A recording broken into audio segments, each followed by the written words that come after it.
De quoi parle 100% bio? Lolita Chama, est l'histoire d'un charcutier basque dont aucun des 3 enfants ne veut reprendre le commerce.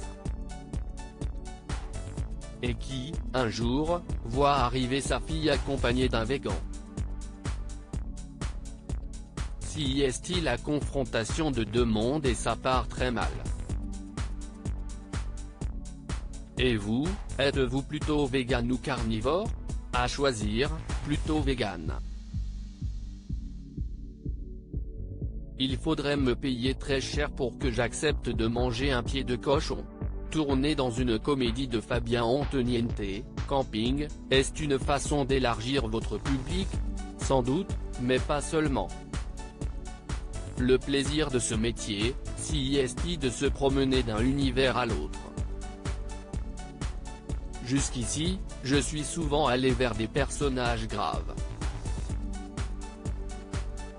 Avec ce film, je me confronte à un autre type d'exercice.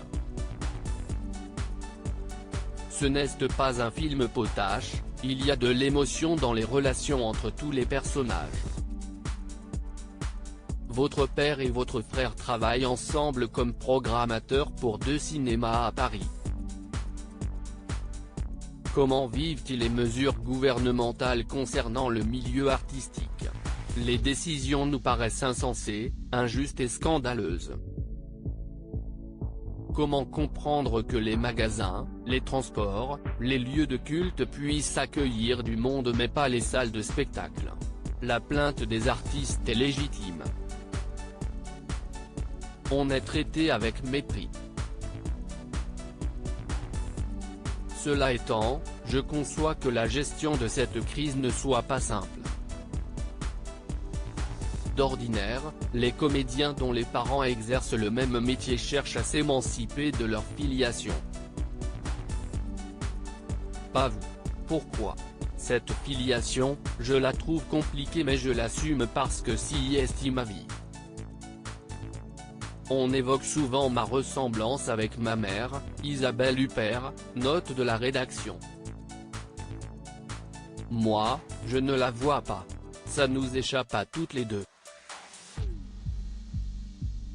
Le plus important, me semble-t-il, c'est la route que l'on emprunte et qui, parfois, croise celle de l'autre. Sinon, chacune trace son chemin avec sa propre vision artistique. Que diriez-vous à votre fils, Gabriel, s'il voulait lui aussi marcher dans vos pas? Je lui dirais que c'est une vie merveilleuse mais difficile. C'est un métier d'ego, d'attente, de désir, de manque, de regards qui vont et qui viennent, d'embûches. C'est un sentiment de vie immense, intense. Mais il faut aussi composer avec cet étrange mélange qui consiste à avoir envie d'apparaître, puis de disparaître.